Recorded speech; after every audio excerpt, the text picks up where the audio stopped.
Hey guys, Desolator Magic here, and boy has Wizards got a treat for you today. They've got an article written by the lady herself, Elaine Chase. I say that like I know who that is. I legitimately don't remember if she's the one who hates white people or the crazy megamorph bitch. I mean, it could be a third option, but I'm pretty sure I've got to narrow down, and her bio doesn't specify. It really should. Anyway, this article is titled The Year of More for Competitive Magic, and if you think they put more in double quotes, then you are expecting way too much of their English skills. I mean, call me crazy, but when you're referring to a word as the word, you know what, f it. So this is like part of a huge push this week that they're doing on all platforms to promote esports. Well, their esport. So time to do the traditional burn through it plus commentary. Oh, this gonna be good. I suggest you get some popcorn. Competitive Magic has been around for virtually as long as the game itself. It's been played in home schools, stores, convention halls, but not libraries because we'll kick you out. During Magic's 25-year history, competitive Magic has fostered diversity of play, passion for the game, and bonds of friendship. Well, if the game's been diverse this whole time, then I guess you should stop shoving female players in our faces. There's probably a better way to phrase that, but you get it. FYI, theoretically, the community has hit an all-time low because my channel used to be 3.8% female viewers and it's down to 2.0 flat. And I can't think of a reason why it would be me, honestly. So good job, Wizards, you did it. You eliminated almost 50% of female players, apparently. Evolving Magic's competitive gaming programs to include MTG Arena Esports. Should that be plural? Should it, Elaine? Is that grammatically correct, you think? Has a huge payoff for Magic players, a system that is bigger than ever and offers more ways for you to compete the way you want to, whether that's on tabletop or your PC. I think that actually was grammatically correct. Anyway, to learn more about how to become the next Mythic Championship, look at the article qualifying for Mythic Championships and Worlds, click here. That's honestly, they needed that. I haven't even read it yet, and I'll tell you right now, they needed that. It has been very obscure, very complicated. The information has been very scattered, and they keep changing it, and they keep canceling events. And plus, some are paper, some aren't, but they're numbered sequentially for no reason, or like chronologically, even though they have nothing to do with each other. But then the events have the same name, but then they change the name to Magic Fest, and As we build the new system, we see things in terms of and, not or. And both of those are in double quotes. I mean, if you know how to do it, then do it. Anyway, we support both new players and longtime fans, tabletop and digital, standard and modern, Swiss pairings and double elimination, best of 3 with sideboarding, and new twists like duo standard, but definitely not Desolator's made-up format, giant leaders. It is, by the way, the greatest format ever. Just all spells have to either go on the stack with an X as 4 or higher, or have a CMC of 4 or higher, and it's 49 plus 1 commander, basically. So only big spells allowed. It's cheaper than Pauper, honestly, and it is hilariously stupid. Oh, and you start with 2 basic lands as emblems in the command zone. They can be tapped for 1 color of mana, your choice ahead of time before the game starts, and they cannot be interacted with. It is the greatest format of Magic ever created, I'll be perfectly honest. So anyway, Elaine continues, this variety is what makes the game of Magic great. We at Wizards love and support every bit. And as we expand our competitive play system, our goal is to take that unique breadth of Magic and make it even broader, offering more ways to play for more players than ever before. And if you guys would like to donate money to this poor, clearly illiterate YouTuber who can't read a basic sentence, there's a link to my Teespring store in the description. I mean, if you look down right now and you're like, wait a minute, I'm not wearing a shirt. There you go, log in and buy one.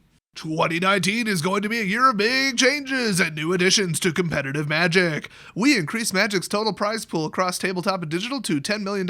I'm still yet to see the math verified on a chart because I got to 8.75 million, I believe, and the rest is unaccounted for, probably because they canceled one of the events, I think. The Magic Pro League introduces a new level of truly professional play. We integrated MTG Arena into Magic's top tier of competition with the newly named Mythic Championships. By the way, let me just stop there for a second. There's a link, like it's actually a hyperlink where they say the Magic Pro League, probably because nobody knows what it is. So I clicked on it, and all it is pictures of the top 32 people and an explanation that it's the top 32 players. Oh, what, you wanted more of an explanation? Like how you become one of these? Screw you. That is officially nowhere on that entire page. I'm guessing it's the most pro points, but that doesn't even mean you're the best. It just means you have the money and time to attend the most tournaments, and you're kind of okay at winning at Magic, sort of. Anyway, new organizers like Twitch Rivals, I have never heard of that, are running even more tournaments for Magic. Like legit, that's the first I've even heard of any of those terms. Anyway, and we'll be ending the 2019 season with a $1 million World Championship, bringing together the best of both Tabletop and MTG Arena, including both MPL, Magic Pro League, and Challengers, which is capitalized and not defined anywhere else in this article. I'm pretty sure an additional 16, would it be? No, 24 were invite only. So I hope that's not the Challengers, but it probably is. And then I believe 8 people are coming from Arena. So 32 players questionably deserve to be there. 24 absolutely do not. And 8 of them probably found a hacker cheat for Arena, or were using statistical programs or overlay trackers, or just... So in other words, you're not getting into this tournament. Oh, unless you're like a disabled, transgender, triple lingual, I don't know, definitely not veteran or any member of a religion. Just give that up right now. They ain't gonna select you for that. Just basically write an email to Wizards about how woke you are, and they'll probably like disqualify somebody else for a tweet they sent out 37 years ago. Don't think too hard about that one. And then they'll add you to the roster, even if you have 7 subscribers. As we integrate both MTG Arena and the MPL into Magic's existing tabletop competitive systems, we'll be making the most of what each does best. And these are bullet points, by the way. Tabletop competitive gaming puts the gathering in Magic, and we'll be focused on creating amazing in-person and face-to-face experiences. I mean, it's literally the least friendly thing. Like, you are out for blood. There's no friendliness. There's no leeway. There's no backsies. You took your finger off the card and I'm playing checkers like a 7-year-old. Oh, did you just sneeze? I'm calling a judge. And FYI, I've been cheating this whole time. That's basically competitive Magic right there. That's the friendly face-to-face level. I think they've accidentally mixed up like high-level competitive play face-to-face and paper with F&M. But they've proven throughout the last couple weeks that they don't even know what F&M is, clearly. So it's at the center of our very mission at Wizards of the Coast, and then a colon for some reason, to bring people together through their shared love of games. No, it's really to make as much money as possible while forcing local gaming stores to maintain their current WPN level by shutting out all other competitors, which is quite honestly probably illegal. I mean, that's really their core mission, but anyway.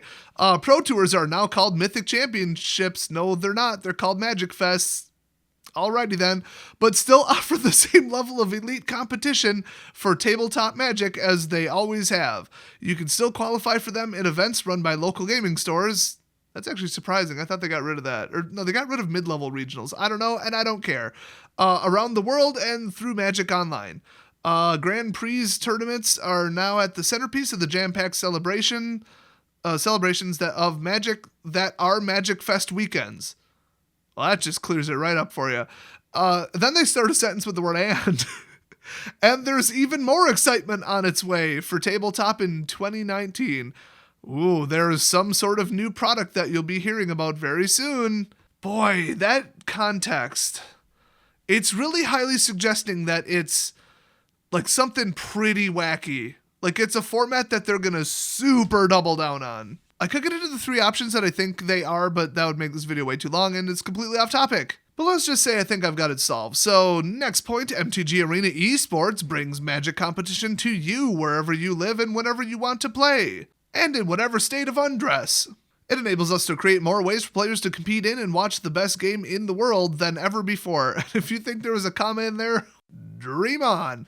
Next point, the Magic Pro League is about star building, the very best Magic players in the world. I told you they look the other way when they cheat and rig it with like 3 rounds of free buys to make sure the same people keep winning over and over and over because they think that MTG celebrities are going to save the game or make people watch it. They're boring, immoral douchebags. They're all cheating and everybody hates them, so that's never going to happen, Wizards. Just give up on it. The only thing that's even close to what they're saying is honestly my channel, where people tune in on purpose because they like me.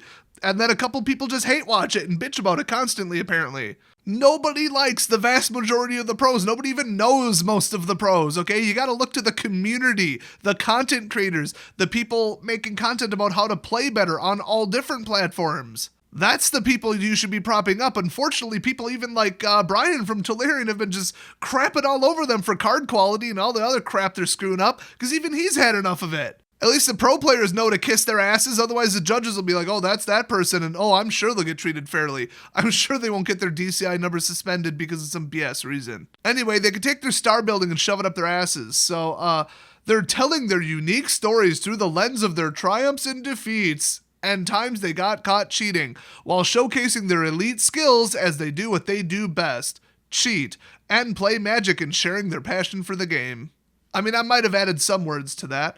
Magic has evolved tremendously over the last 25 years. Change and experimentation are integral to the core of what Magic is. Hey, maybe you should reflect on some of the massive mistakes over the 2 years then and not keep making them. We'll be guiding that evolution the way we always have. Try new things, listening to the players, oh, that would be a first, and measuring results. Well, the way they do it is kind of biased. Look at the last couple ban decisions. Change will never make everyone happy. Sometimes we will need to let go of something that people love to add something new. That makes me nervous about whatever new thing they're adding that's reprint heavy, modern oriented potentially, and is going to be a competitive format.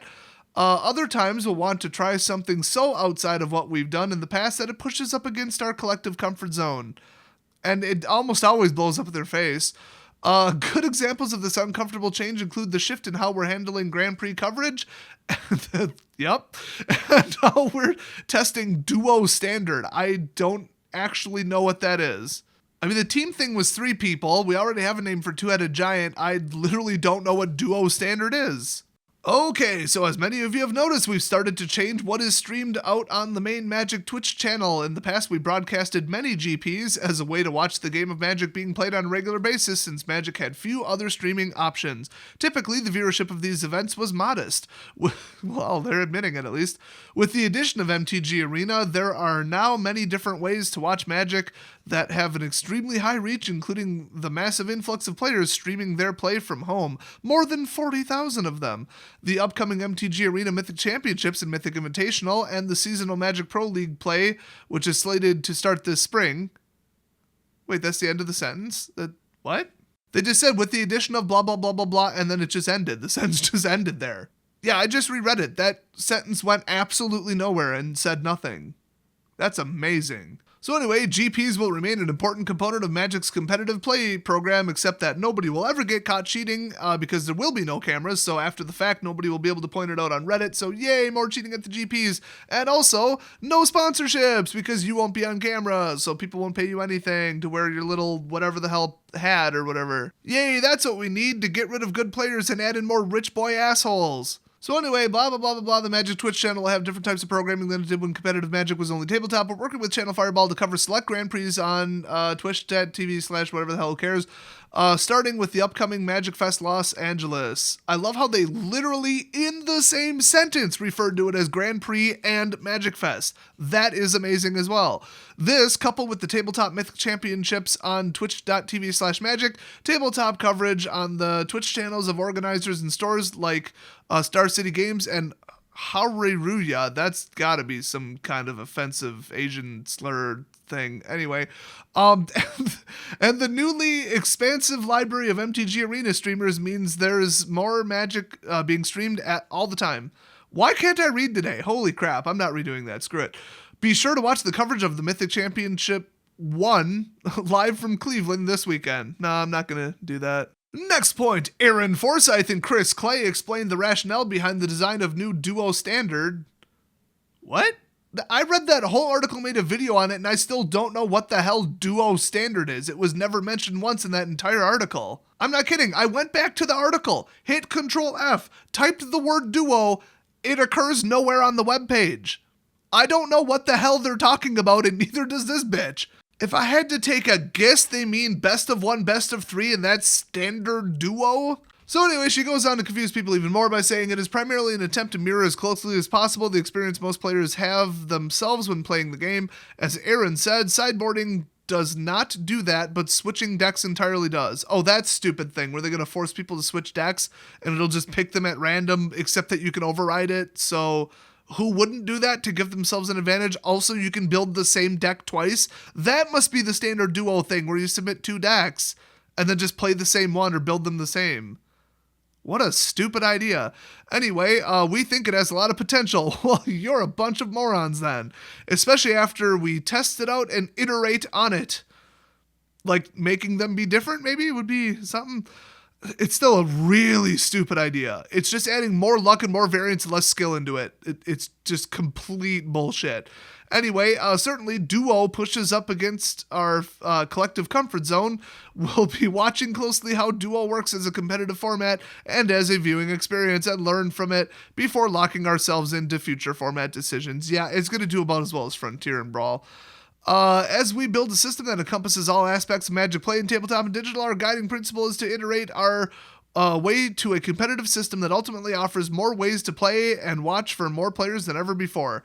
So this whole article was her just reiterating everything that was already said and then confusing people more and clarifying nothing.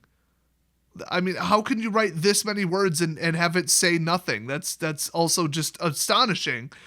So to accomplish that, we're giving ourselves room to experiment and learn. We know things won't be perfect the first time out. Well, then fix it or don't do it. That's stupid. Sometimes it'll be because a better solution is still in development. Then hold off on that one and wait till that's done. Other times we'll try something out and learn from it. You have never learned from anything you've done wrong in the last 25 years. That's bullshit. In both cases, we want to be able to improve over time, and that means not locking in details until they are absolutely finalized, or whatever she just wrote. I'm kind of skimming at this point. The result is that over the course of the year, you'll get information later than when you were used to getting in the past. I already suspected that and said that in the last video, by the way, or a couple back. But early enough that you'll know what you need to do to compete before it's time for you to do it. We don't even know now, actually, so... Today we revealed details on how to qualify for the next round of both Tabletop and MTG Arena Mythic Championships. No, you didn't. You didn't say a damn word about it. Nobody knows. How do you get in the list of 32? Who the hell knows? Not me, not you, not anybody, not your damn website. Anyway, as well as for the World Championship for the 2019 season. What even is that event? Is that a GP? Is it a Magic Fest? And what format is it? Holy crap, you couldn't have explained it worse. How do you qualify for it? Is it invite only? Is it a ticket sale thing? Holy crap, Elaine, get your shit together. Anyway, as the year goes on, you'll be learning from how things went and evolving, or will be learning. Nobody's going to learn shit. It doesn't matter what pronoun I use. They're evolved to get better. No, they won't. They're going to trash her stupid ideas and hopefully fire Elaine because she fucking sucks at her job. We have been amazed at the growth of the game over the last year and have embarked on this mission to do more and try new things. More people are playing and watching Magic today than at any time in the 25-year history, but we're determined to completely fuck it up. Twitch viewership doubled during 2018. Magic Fest attendance is at an all-time high, unless a jackhammer drives everybody away. Store event participation reached new records with Guilds of Ravnica, and Ravnica Legions continues to break records, probably for the worst EV I've ever seen in a box. New player growth is the highest it's ever been. And yet amazingly, almost all of them still hate you as a company. How did you pull that off? I don't know, and you certainly don't either. So to finish this wonderful masterpiece of an article, know that our commitment is to grow the game and deliver experiences that offer something for every Magic player to love. Magic is a big game with lots of different ways to compete, and we believe it has room to be much, much bigger. So in other words, blah, blah, blah, greedy cash grab, watch us on Twitch, look how great we're doing, pat ourselves on the back. Everything we're trying is experimental, and we practically know it'll piss you off and be a flop from the get-go. Oh, then that followed by Elaine telling you that she just told you how to qualify for or attend any of these events, and then not doing it at all. So this was a complete waste of time, but I still wanted to cover it because it just shows off how disconnected this crazy bitch, which is the vice president and global brand strategy of the marketing and all this stuff. She got all these titles and crap at Wizards of the Coast. She does a lot of crap with events, I think. Or wait, I might be confusing her with this other person named like Erin, I thought, with like this really bitchy hairdo. She looks like the lady from Incredibles. You know what? Everybody over there isn't doing their job that they're in charge of, so just, I don't care at this point. Just look at the sheer number of products in the last year that were a complete and utter flop/disaster, designed like crap and sold like crap, and the distribution models that went to crap, and it's just unbelievable. They can't even admit how poorly they're doing, but they're like, oh, look at the numbers. Yes, you released Arena. The numbers went up. Cool. People are still pissed off at you. You're still doing stupid crap. The game's still in a virtually unplayable state because of the just pathetic state of standard in the meta right now. It's just once again devolved a control rush. That's it.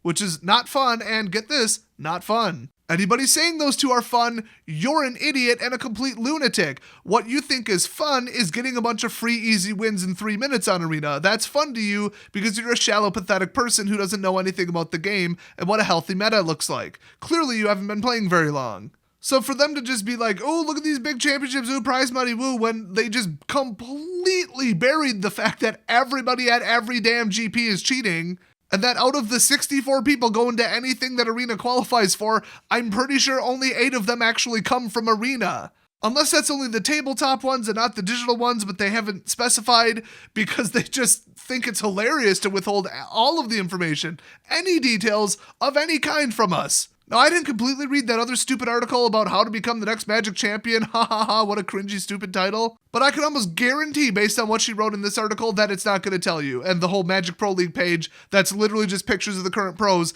and 0 details on how to qualify. So all I'm going to say is unless you're willing to either play 50 matches of Arena per day and probably find a way to somehow cheat at the game, oh, not to mention play the most degenerate deck in the world, that's the only way to get to the top 8, then you might as well just ignore it. I would just continue to not watch any of these tournaments, most of which aren't even streamed anymore anyway. Don't fall into the, ooh, big sparkly eyes, look at the giant prize money because it's all bullshit anyway and the people who win it don't deserve it. And honestly, it will be a small miracle if they can even get screen sharing to work correctly if they use Arena at these events. And that's if some pissed off group of people who hates Wizards doesn't plan a DDoS attack on the main Arena servers directly during the event. And remember, they have between 11 and 20 million customers, a lot of which don't like them. That's a lot. So this entire Pro League and just the changing of the names, and now there's still like a global thing or a world thing, but then it's by country, and maybe it's teams, and maybe it's modern, and maybe it's standard, and maybe you qualify, and maybe even though it's called a Mythic Championship, it would be paper, but maybe it won't, and maybe you can qualify with Arena, or maybe you can't, or maybe it's invitation only, or maybe it's not. I think at this point I can pretty much speak for everybody in the community and just say, fuck the whole thing. You could take your esports and your tournaments and shove them square up your ass, Wizards. Why don't you focus on making the cards not bend? Let's just start small. Let's just start with something that people will actually give you a big ol' pat on the back for instead of this thin show-off bullshit. Screw your stupid tournaments. I'm sick of hearing about them. If you are too, hit that subscribe button. This is one of the few channels left spewing the truth. Thanks for watching, and I'll see you guys next time Wizards opens their ass and starts talking out of it.